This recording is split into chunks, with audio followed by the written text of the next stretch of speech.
power of Christ completes you. Well, good morning, everybody. This is our... Chinook, put your head up. Oh, there he is. This is 4th hour, January 30th. Hello, everybody. We're going to be doing... Oh, there's another person in the class, too. There she is. Oh, I was actually talking about Sarabi. I caught you. We're going to be finishing what we started with titration curves from yesterday. By the end of today, you'll be able to do any titration curve question, get the pH of any point in a titration. It's good. In the homework exercises, this weekend, you should be able to do everything through, to the section where it says indicators. Please do that. Next week is not going to be a week where you have all kinds of time to work on the exercises or put them off later. Because we have, as I've told you, 4 days of lab next week. Really, though, that's not one big lab. It's 2 labs. So you're going to be, there's an awful lot of work that goes into those labs next week. So we will be learning about indicators? We will be, yeah. But not this Right, not Tuesday through Friday next week. I may actually start on Tuesday. If I need to lecture a little bit, I'll do it on Tuesday. Those And are then, the 3 questions. yeah. We have, after today, we have just a couple things. There's polyprotic acids and there's indicators. Polyprotic is not that tough. It's just like monoprotic. Yeah? Do you know the numbers? Like, Well, I would just say when you're looking at them, up to the section that says indicators. Because the homework exercise is broken up by section. And so, yeah, we'll do everything up to indicators. Yeah, and it's title and indicators. And at the end, indicators are pretty easy, and the polyprotics are pretty easy. So what we're doing right now, I think, is the hardest thing in the chapter. Just knowing all the different points in the titration, what you do at what point, is the big deal. Okay, so let's go back to what we started yesterday.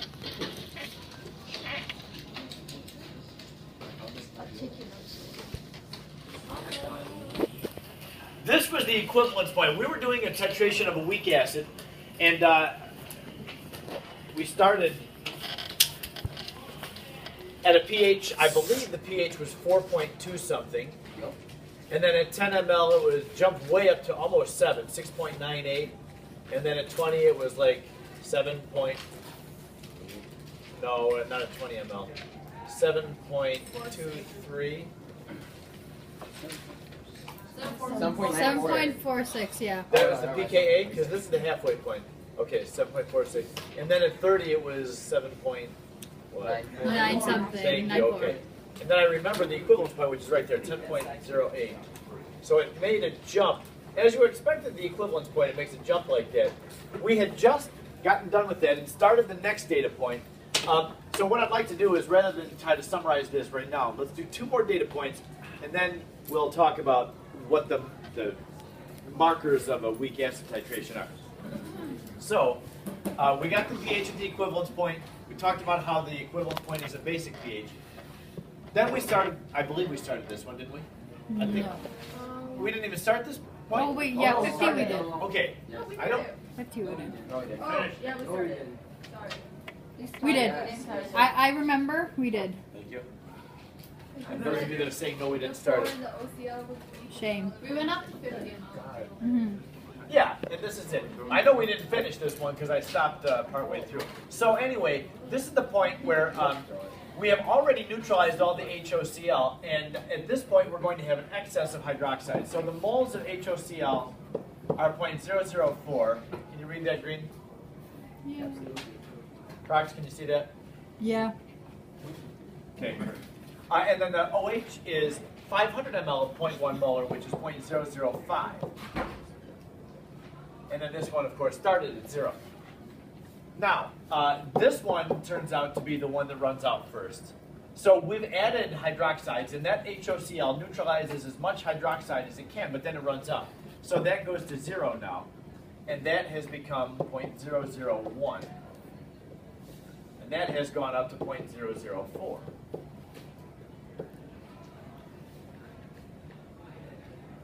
At this point in the neutralization, this thing is gone. It can't contribute to the pH because there is none of it.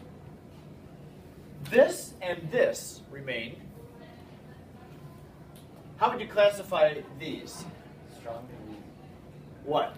Strong and weak what? Strong what? Weak what? Bases. That's strong base, that's weak base, right? Now, even though we have more of this than this, which one is going to dictate the pH more? Is it going to be this one or this one? This. OH Because because it's longer. strong base, so it's always. You know how this is a weak base? That means it makes a little bit of hydroxide. This is straight hydroxide. So even though this is a smaller amount, this is 1/4 the concentration of that. Keep in mind that this amount does not make very much hydroxide because it's weak. So what I'm telling you is when you have an excess of hydroxide in this titration, then don't even pay attention to the weak base. Just let this dictate how much what the pH is going to be. Now, if you wanted to, if you're really motivated and crazy about this, you could use the equilibrium constant and figure out how much hydroxide this produces, and you're going to find it's way less than that. I mean, it does produce some hydroxide, but it's so dominated, the pH is so dominated by this hydroxide that it's worthless to even bother with that. But if you don't trust me, then you can try that yourself and see. All right, so now a very common mistake is for people, and I see it every year. I say, what's the pH of this thing? You look at that and you say, oh, the pH must be 3 because the negative log of that is 3. Minus 14. 14. That's the POH, but then, yeah, don't forget to subtract from 14. That would be 11. Lana? Yes! We It's not POH of negative 3. Right, because remember, POH is the negative log of the concentration of hydroxide, not the number of moles. So that's a very common step that people miss, is they get so excited when they see, oh, I have an excess of that determines the pH, just take negative log of that. Whoops, nope. Take the concentrations log. So that means this. The hydroxide concentration is 0.001 moles divided by the volume. Now we've added these two volumes together. It's 40 and 50. That gives 90 ml. And that, I believe, gives 0.011111111 like that. Yup. And therefore the pH is what? Take negative log of that, subtract from 14. 12.04. 12.04. I think it's 12.04 or 5, something like that. Yeah. Can we, how about we say 12.04? in my backpack. You can just 12.04 get through or it. 5, whatever. Yeah. Yes, This is kind of off topic on the AP exam. Will use millimoles. I don't think so. But I wouldn't put it I past do them. it in my head. They may. They may say so many millimoles of hydroxide is added. Don't you, isn't all you have to do is like change the moles then? I would. And I don't know why. I mean, I'm fine with millimeters and milliliters, but millimoles, I don't know. It just doesn't. Yeah. So if it were me, I'd just change it to moles. Keep everything in moles.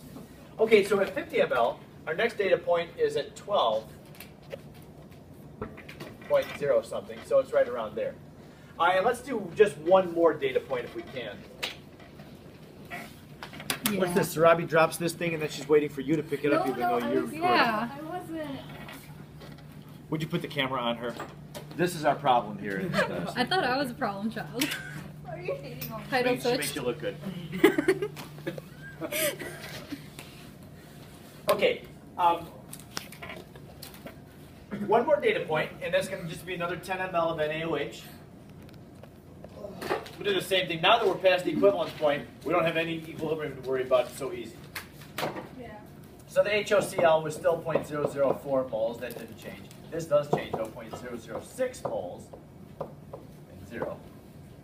Limiting reagent, so that goes to 0. That goes up to down to 0.002. And that is stuck with this number. So this is going to be the limiting for every point hereafter. And therefore, this never goes above 0.004.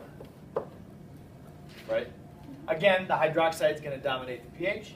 So hydroxide concentration is the moles, 0.002, over the total volume. This time it's 100 ml, which is 0.1 liters. Yes? Do we always neglect LCL? When you have this thing as a base, and then there's some free hydroxide, the OCl just makes a tiny little bit of hydroxide because it's a weak base. So the hydroxide that's free, that's going to have way more of a concentration of hydroxide than that's going to be. Always. Yep. The only time we're going to care about, the only time that we're only going to care about this is at the equivalence point, when that's the only thing that's not neutral. Okay, so the hydroxide concentration is 0.02 molarity, and giving us a pH of what? 12.3. 12.31. Thank you. Okay, so plotting this last point, I just wanted to do this last point so we could see kind of what's going on here with our graph. So in this weak acid titration, when no sodium hydroxide was added, it's acidic because it's an acid. But as soon as we add a little bit of sodium hydroxide, we get a jump. And then kind of levels off, and then another jump. And that's going to level, and it'll just go like that after that. I want you to take a look at this. I think it's easy to see past the equivalence point, the fact that it's just base. It's going to be an excess of base. It's never going to get to, or above 13, I should say. If you add an awful, like gallons of this NaOH, it's got a concentration of 0.1. So 0.1 molar NaOH, when it's straight, is pH of 13. So even though there was a little bit of acid in there, it's not going to go above 13. What happened down here, though? Does anybody want to suggest why it is that there was such a jump, but then it kind of leveled off? Why such a jump, and then it doesn't just keep going up that fast, kind of levels somewhat? Lena? That's right. That's exactly right. Once, now remember, this was the straight weak acid. But once the first data point hit, now we have a buffer solution. Remember, we used the buffer equation to find out the pH of those 3 data points. When it's a buffer, it kind of tempers that pH, and even though you're adding more and more strong base to it, it doesn't allow the pH to change by very much because this region is buffered. This region down here was not buffered, even though it was a weak acid. When you add a strong base to it, the strong base kind of shocks it, and you get this several pH unit jump. But then it's a buffer, and so the pH goes up steadily, slowly and steadily, until you hit the equivalence point, then you get another big jump. So plan on seeing this. When you titrate a weak acid, you're going to get an initial jump and then a leveling out region before the equivalence point. If it was a strong, remember what the strong acid looked like? Strong acid titration, it started low, very low because it was strong, and it just kind of creeps up like this, and then you get a big jump in the pH. So yeah, it does go up, but very gradually. It doesn't have any buffering region because strong acids don't make buffers, only weak acids. Yes? Can we take this as a general curve for all weak acids? Yes. Yep. And I, in fact, have this one. Now, this, I just went to Google and I searched titration of weak acid, and I came across this and I liked it until somebody last hour confirmed the suspicion that I had. This graph actually kind of goes backward a little bit as it's going up. Now I don't like it anymore. I have to find a new one.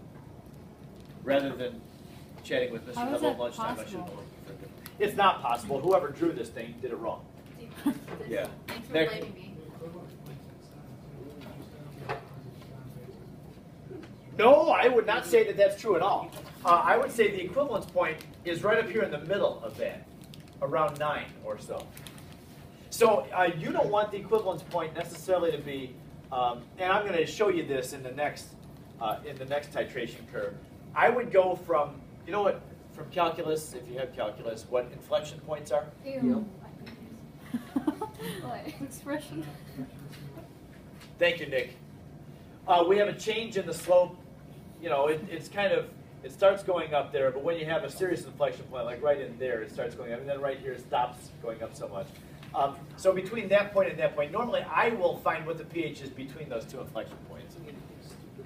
Yes, sir. Well, over there it doesn't look like it was the inflection point, though. It almost looks as if it was a little higher up on that. And it would. Now, when you have a graph like this,